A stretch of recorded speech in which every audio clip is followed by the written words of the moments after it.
초등부 친구들 반갑습니다. 여러분의 성경 선생님 조현성 목사입니다. 오늘은 구약 성경의 9번째 성경인 사무엘상 말씀에 대해서 살펴보도록 하겠습니다. 지난 시간에 살펴본 대로 아직 이스라엘은 사사기 시대를 지나고 있습니다.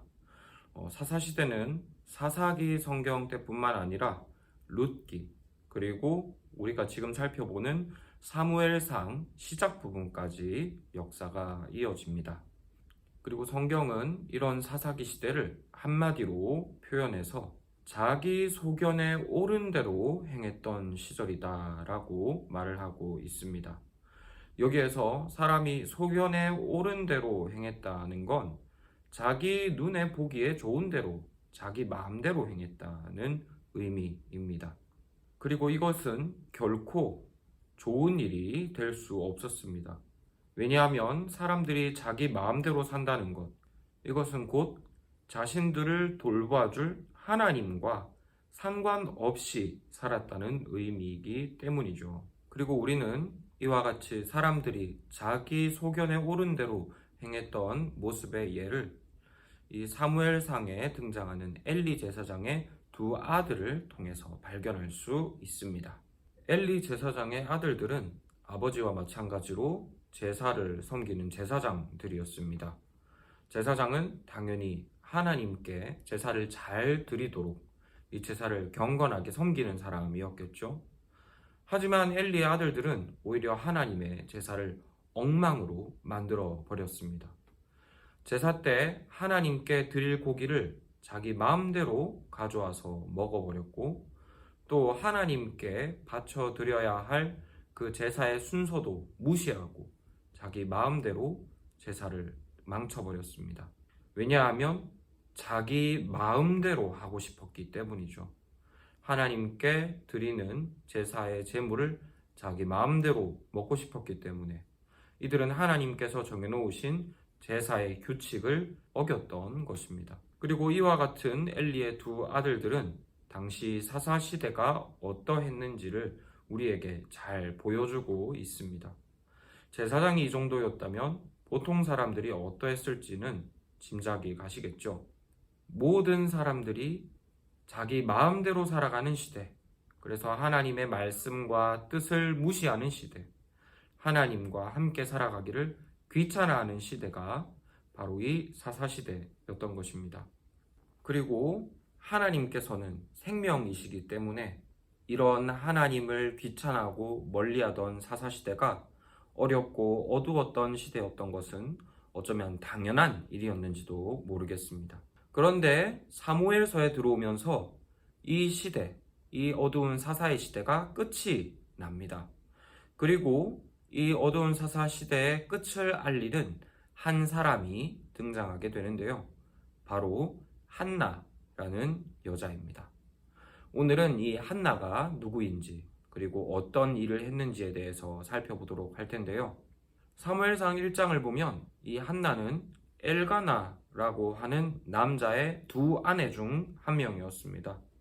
참고로 말씀드리면 이 당시 이스라엘에는 한 남자가 두 여자와 결혼하는 일은 흔하게 있었던 일입니다. 그런데 성경은 이 엘가나의 아내 중 한 명이었던 한나가 임신하지 못했다라고 기록하고 있습니다. 물론 지금은 상황이 조금 다르죠. 하지만 이 당시에 여자가 아이를 낳지 못하는 것은 아주 비참한 일이었습니다. 왜냐하면 이 당시에 집의 자녀란 그 집의 영광과 힘을 의미했기 때문이죠. 그래서 이때는 지금처럼 집에 아이가 한두 명, 세 명 이렇게 있는 것이 아니라 보통 5명에서 10명씩 있었습니다. 그만큼 자녀가 집에서 중요했던 의미였고, 여자에게 있어서 자녀를 낳는 것은 아주 큰 자랑이었죠. 그리고 반대로 여자가 아이를 낳을 수 없다는 것은 곧 하나님께 저주받았다라고 여겨질 만큼 부끄럽고 슬픈 일이었습니다. 그리고 이런 이유로 브닌나는 한나가 예배드리러 성전에 올라갈 때마다 한나를 괴롭혔다고 성경은 기록합니다. 아마 이렇게 한나를 놀렸겠죠. 하나님께 버림받은 여자가 왜 성전에 왔을까? 하나님께서 아이를 낳지 못하게 하신 걸 보면 너는 하나님께 버림받은 게 틀림없어. 그런데 네가 무슨 낯으로 지금 성전에 온 거니? 이렇게 놀렸을 거라는 것이죠. 예배드리러 성전에 올라가는 한나의 마음이 어떠했을지 짐작이 가시죠? 성경은 한나가 속이 얼마나 상했는지 울고 밥도 먹지 않았다라고 기록하고 있습니다. 그렇다면 친구들, 이 사사시대를 살아가던 대부분의 사람들은 이런 상황에서 어떻게 행동했을까요? 자기 눈에 좋은 대로 행동했겠죠. 자기 하고 싶은 대로 이렇게 자신을 아프게 하는 분인나와 대판 싸웠을지도 모르겠습니다. 그런데 한나는 이때 자기 눈에 좋은 대로 하지 않습니다. 그리고 하나님과 상관없이 이 일을 해결하려고 하지도 않습니다. 오히려 그 반대로 하나님과 함께 살아가려고 노력하죠. 한나는 속상한 마음을 가지고 성전에 나가서 하나님께 기도드립니다.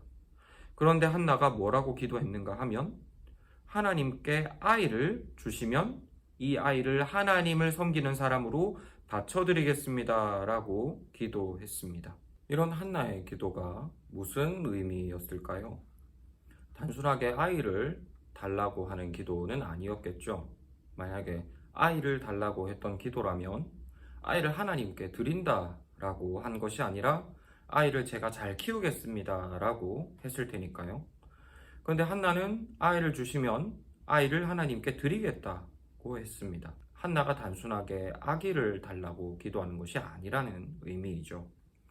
앞서 말씀드린 대로 당시에 아이를 낳지 못한다는 것은 하나님께 버림받았다는 의미였습니다. 그래서 한나가 아이를 달라고 기도하는 것은 하나님께서 저를 버리시지 않았다는 사실을 보여주십시오라는 요청이었습니다. 지금 남들은 다 하나님과 상관없이 살아가고 있죠. 하나님이 기뻐하시는 것을 전혀 신경 쓰지 않고 살아가고 있습니다.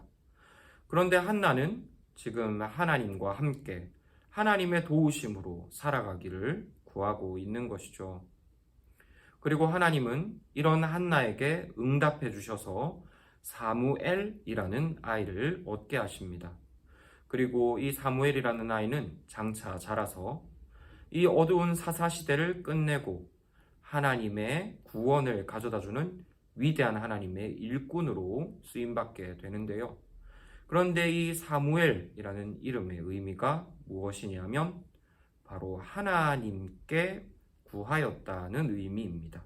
친구들 잘 보시기를 바랍니다.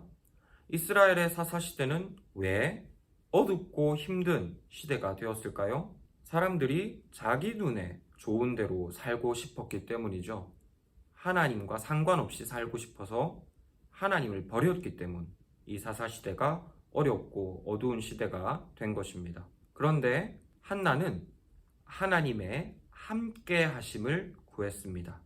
하나님의 도와주심, 하나님의 길 인도해 주심을 구했고 이런 한나에게서 나온 사무엘, 즉 하나님께 구하여 얻은 아이가 이 이스라엘을 이 어두운 사사시대로부터 구원해 낸 것입니다. 이처럼 이스라엘의 불행은 하나님을 떠남으로 하나님과 상관없이 살아갈 때 찾아옵니다. 반대로 행복은 하나님과 함께 살아가며 하나님의 도우심을 구할 때 생겨나게 됩니다. 하나님의 도우심으로 살아가고 싶은 그 겸손한 마음이 이 이스라엘에게 하나님의 행복과 구원을 가져다 준 것이죠. 그리고 이는 우리에게도 똑같이 적용이 됩니다. 우리의 행복은 하나님과 함께하는 곳에서부터 시작이 됩니다. 하나님의 함께하심, 하나님의 도우심을 바라는 것이 우리의 행복의 비결이라는 것이죠. 그러니 친구들, 모든 세상 사람들이 하나님을 멀리하고 하나님과 상관없이 살아가더라도 우리 친구들은 꼭 하나님을 의지함으로 하나님과 함께 살아가시기를 바랍니다. 자기의 눈에 보기에 좋은 대로 자신이 살고 싶은 대로 사는 것이 아니라 하나님과 함께 하나님의 도와주시는 대로 살아가시는 우리 친구들이 되시기를 바랍니다. 그런 우리 친구들에게 하나님께서 베풀어 주시는 행복이 가득하기를 바랍니다. 오늘은 이것으로 성경 공부를 마치도록 하겠습니다. 한 주간도 평안하시고요. 이왕이면 교회에서 함께 성경 공부를 할 수 있으면 좋겠습니다. 그럼 다음 시간에 뵙도록 하겠습니다. 초등부 친구들, 안녕!